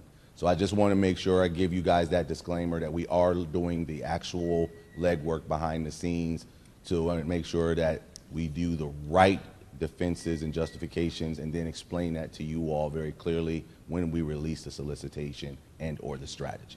Okay? Thank you.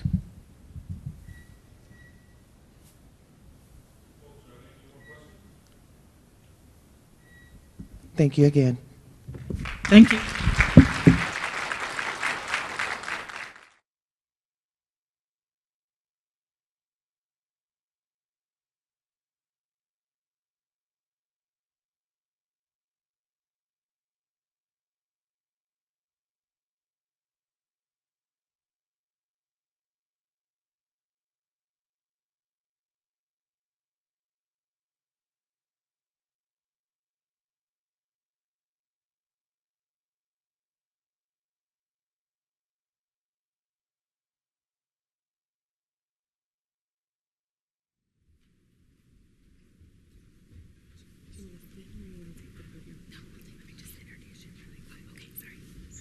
All right, our next mission partner is the Office of Planning, Research, and Evaluation. Okay, thank you. Okay, hello everyone. So I fully recognize that I think, all that's sitting between you and lunch. Okay, so I'm going to try to be as efficient as possible in my remarks. But today I wanted to share a little bit about our office, the Office of Planning, Research, and Evaluation. I want to tell you a little bit about the type of work that we do, particularly through contracts, and preview, thank you, our anticipated FY23 and early FY24 solicitations. Next slide, please. Okay.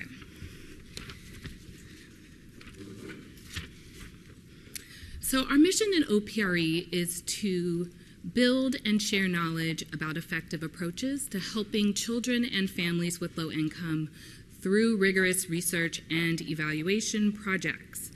So we do several things. We advise agency leadership on increasing the effectiveness and efficiency of ACF programs. We also conduct evaluations of existing programs using innovative approaches. We conduct research synthesis and descriptive and exploratory studies. We also provide guidance, technical assistance to ACF programs, and we also work to improve the quality, usefulness, and sharing and analysis of data onto ACF programs. So we do quite a bit of different activities in OPRE. Next slide. So we conduct research, evaluation, data, and other activities in the areas where Congress has given us authority and funds. So for fiscal year 23, our budget was approximately $158 million with specific funds allocated for studying specific program areas. So I just wanted to show you this slide to give you a sense of the different buckets of funding that we have. So we receive funding for welfare research, Head Start research, child care research, home visiting research. We also receive research for the social science research and demonstration, so quite a number of different buckets of funding. Next slide, please. So OPRE is made up of 5 divisions. So in addition to the Office of the Director, we have 4 research, evaluation, and data divisions, all that do different types of work. So our first division, the Division of Economic Independence, focuses their research, evaluation, and learning activities on welfare, employment, and self-sufficiency.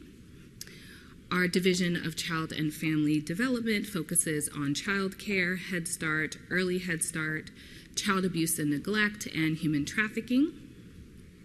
The Division of Family Strengthening focuses on teen pregnancy prevention, youth development, healthy marriage and responsible fatherhood, family violence, runaway and homeless youth, and home visiting. And lastly, our Division of Data and Improvement focuses on the quality, usefulness, sharing, and analysis of data to improve ACF programs and participants' outcomes. Next slide. So let me tell you a little bit about how we do our work. So the majority of our research and evaluation work in particular is conducted through competitively awarded contracts, as well as some grants, but we do far less grants than we do contracts. So to carry out our work, we really value partnering very closely with program offices to conduct work that's relevant to their needs and priorities. And you can click again. So here are some of the program offices, a sampling that we work with, and some of the programs that we study. So although OPRE has been doing research and evaluation and data activities for quite some time, we are always very, very interested in innovative methods and approaches to our work. Approaches that really help us to achieve our mission and meet the needs of our partners. Next slide. So on this slide, I just wanted to very briefly mention that if you're interested in learning more about some of the topics of interest to OPRE that have been informed through collaboration with our partners, please visit our website and check out our various research and learning agendas. These agendas highlight key topics and questions that guide our work. Okay, next slide. So let's transition to what folks are probably most interested in. I want to tell you a little bit about our contracts. So this year, OPRE has 34 planned contract actions with GCS with an anticipated total contract value of approximately $95.5 million. So this includes new solicitations, but also modifications to existing contracts. Inclusive of the actions outside of ACF, OPRE has a proposed spend plan this fiscal year of approximately $125 million, and all of these actions will be procured under FAR Subpart 8.4. Okay, next. Okay, so to give you a sense of what our current portfolio of active contracts looks like, as of last October, we had at least 100 active contracts with 25 total vendors.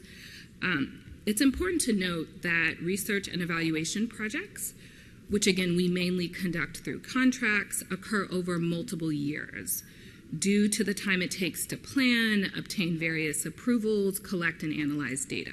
So most of our contracts are about 5 years in length.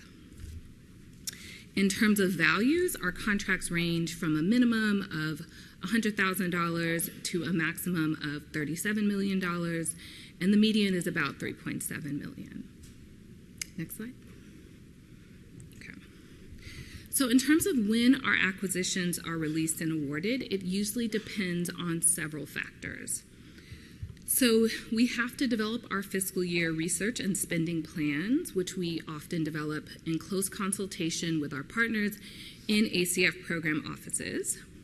We also, of course, have to wait for Congress to pass the annual budget, which we know does not typically get passed on time each year, so we have to wait. We also have to negotiate our research budget with program offices. There's only a small portion of our budget that comes directly to us. So a lot of times we're in close consultation and conversation with our program offices, and those funds have to be transferred. In essence, a lot of things need to happen before we're able to release and award a solicitation. I'll also note that most of our funding traditionally has been one-year funds, so funds that must be obligated by the end of the fiscal year. However, starting last fiscal year, we now have funds that are 5-year funds, some funds that are 5-year funds, which gives us a little bit more time to obligate those funds to a particular contract. Next. So what types of work do we do through contracts? I think I mentioned before that we do mostly research and evaluation through contracts. So the majority of our contracts usually are for a single research or evaluation study on a specific topic, such as the National Survey of Early Care and Education. We also have several contracts that support research and evaluation technical assistance, for example, to ACF programmatic grantees. We also have a few contracts that support planning and executing convenings. So these may range from small group meetings to large public meetings, like REX, which is one of the images is shown on the slide, which is going to be hosted May 29th through 31st in 2024. We also have very few severable contracts which support ongoing services. So we have a contracts that support on-site contractors that work within OPRE, and we also have a website support contract that helps us with posting and disseminating our work. Okay, next. So because most of our contracts are research and evaluation contracts, I wanted to spend a little bit of time giving you a flavor of the types of tasks that we have usually in these contracts. These are some of the common tasks. So we often do knowledge building activities. So this may be literature reviews, developing conceptual frameworks, environmental scans of different strategies and approaches that are being carried out in the broad field. We also place a lot of emphasis and value on engaging experts, including individuals with lived experience and other partners throughout our research and evaluation projects. We also have a big focus on external communication. So developing infographics, data visualization, snapshots, social media content, videos, briefs, and reports featuring the work that's conducted through contracts and grants. It's also important to note that all of our external communication materials developed under our contracts must go through multiple rounds of review within our office, through the project team overseeing the project, the division director, the director of OPRE. So there are multiple levels of review for all of our external facing products. And also, I just want to note that the products must adhere to various requirements and standards such as plain language and 508 compliance. Some other common tasks include study designs. So these designs may be for descriptive studies, for impact studies. They may be for things like randomized control trials, quasi-experimental designs. It may be nationally representative surveys, case studies, interviews, other designs, so both qualitative and quantitative methods. Across our contracts, the methods really do range depending on sort of the research questions and the goals. All of our data collections that involve collecting information from 10 or more people must receive approval from the Office of Management and Budget.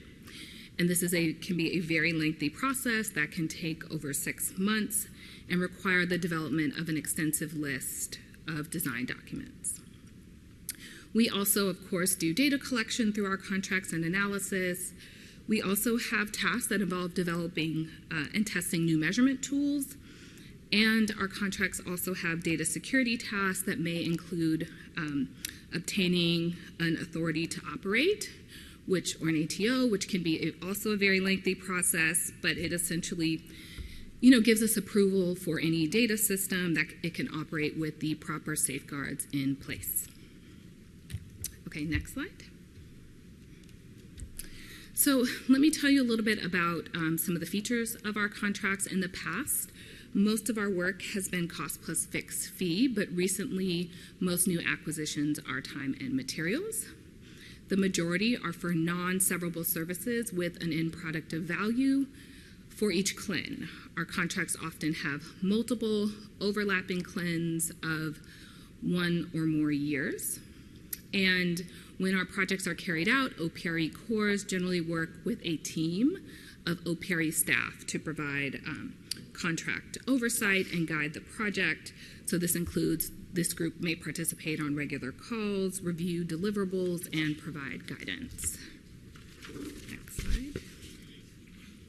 Okay, so let's turn to the exciting part. We are anticipating a number of FY23 solicitations. There are quite a few. So I have the titles on the slide, and I will give you like a little blurb about them. But there are a couple of slides to get through, so I'll try to be efficient. So we have several anticipated solicitations related to TANF and self-sufficiency work, including next steps for tribal TANF research and data, which is a project that's working directly with American Indian and Alaska Native communities to inform future directions for research. We also have the TANF Data Collaborative 2.0, which is designed to deliver to TANF agencies technical assistance to conduct equity-focused data analysis of TANF and other human services data. We also have TANF Policy Research and Analysis, which is designed to develop TANF-related research synthesis and analysis to inform decision-making and future research. The Pathways to Work Evidence Clearinghouse is continuing a website and systematic evidence review that already exist on employment and training programs. And this website has findings reported from the research the systematic evidence review. And we also kind of in this bucket have the family self-sufficiency learning, engagement, research, and knowledge sharing support, which is designed, it's a little different than some of these other contracts as it's designed to support OPRA's division of economic independence in key knowledge building and sharing activities. We also anticipate awarding the methodological advancement contract, which supports various activities to enhance the government's production and use of rigorous research and evidence-based policy. And this includes a number of activities such as convenings and trainings. Next slide. So also anticipated this fiscal year or early in FY24, as mostly indicated by this blue text, are several solicitations focused on early care and education. So understanding mental health and behavioral supports in Head Start is designed to support various research activities, including surveys and case studies to understand program structures and supports for mental and behavioral health in early Head Start and Head Start. This is not blue, but we are also anticipating this being awarded early in FY24. Further understanding children's transitions from Head Start to K is designed to build the knowledge base around successful transitions with a descriptive study that examines variations in transition practices to inform supporting children as they transition from preschool to elementary school. Evaluations of competency-based approaches to support the infant and toddler workforce is designed to build the evidence base for competency-based professional development approaches that target the infant-toddler workforce. Investigating strategies to improve Head Start educator compensation is also seeking to sort of build the knowledge base through a variety of research activities to support the recruitment, retention, and well-being of highly qualified Head Start educators. Now, not shown on this slide, but we also anticipate releasing a solicitation for the Child Care and Development Fund Policies Database, which is a comprehensive, up-to-date, and publicly accessible database of child care subsidy policies for the 50 states, the District of Columbia, and U.S. territories. And the overall purpose is to collect, code, and disseminate the child care subsidy policies in effect through October of 2026. We also anticipate a contract on runaway and homeless youth research agenda support, so essentially engaging in a range of learning activities to prevent and respond to youth homelessness, and a contract on building evidence for trafficking interventions and response. So this will be research activities including a process evaluation of the Runaway and Homeless Youth Prevention Demonstration Project to inform the development of anti-trafficking initiatives. Next slide. Okay. We are almost there. So we have several anticipated solicitations related to family strengthening. Building knowledge to advance equity for Hispanic families in HMRF programs is gathering qualitative information to summarize how systemic inequities shape disparities among Latino families and document the assets of Latino participants that are served by healthy marriage and responsible fatherhood programs. The advancing best practices and cultural relevance for HMRF programs for Indigenous communities is conducting a number of activities, including a descriptive study to increase understanding best practices for and the cultural relevance of the ways federal staff, technical assistance providers, and federally funded HMRF programs serve Indigenous populations. Building capacity in HMRF programs for supporting clients experiencing IPV and teen dating violence, is developing and formatively testing intimate partner violence and teen dating violence prevention program approaches, and staff training supports for HMRF programs. And lastly on this slide, advancing equity for youth in APP programs is designed to advance our understanding of how grantees work to address the barriers and circumstances created by racial inequity through the adolescent pregnancy prevention programs, including making these programs more equitable for Black youth. So we, as I said before, The timing of our acquisitions is really dependent on a lot of different factors, so we don't quite yet know our full scope of anticipated FY24 solicitations, but 2 likely solicitations are shown on the slide. One is for our website and digital communication support contract, which I briefly mentioned. So from all of these research projects, we produce a number of different types of products, briefs, reports, and videos, and this contract helps get those things posted on the website and provides other types of support. We also have the Research and Evaluation Conference on Self-Sufficiency, Coordination, and Services. So this is the REX conference I mentioned. We are also anticipating releasing a solicitation for that in FY24. Next slide.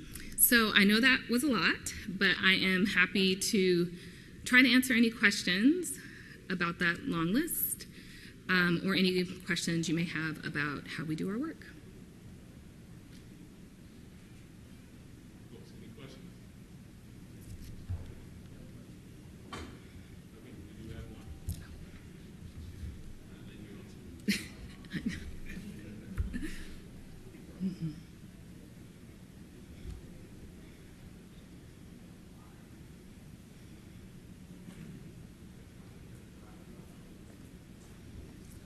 Good morning. My name is Bambo Bamboshe. I'm Senior Vice President for Growth at Ripple Effects. A lot of what you put on this slide, I was like, great, this is what we do. But one of the questions I have has to do with how receptive your agency is to vendors who have experience doing what you need, but not necessarily at your agency. So maybe we've done it at another HHS agency. So some agencies like NIH is known for, not invented here. Mm-hmm. If you don't, serve NIH, they don't really necessarily aren't as open to you. Are you guys open to vendors coming that bring the experience you need, but maybe not at your specific agency, but maybe at another HHS agency? Yes, that's a great question. So, one of the things that I mentioned and that I want to just reiterate because it's, I think, very important to us is that we are interested in, a diverse array of vendors who can bring innovative approaches, and definitely open to vendors who have relevant experience but may not have worked with ACF or OPERI in the past. Thank you.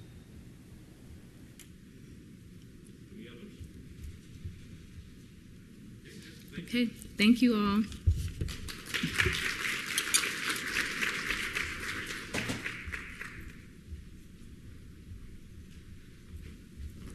All right, it's my honor to now say we're breaking for lunch. Be back at 1 p.m. You don't need escorts necessarily to go to the bathroom on your left, but if you're going upstairs, you do need an escort upstairs. We'll have people at the elevator to help you up and down. And if you leave, you just have to go through security again. But be back at 1 o'clock. We give you a little extra for lunch today. Thank you. Produced by the U.S. Department of Health and Human Services.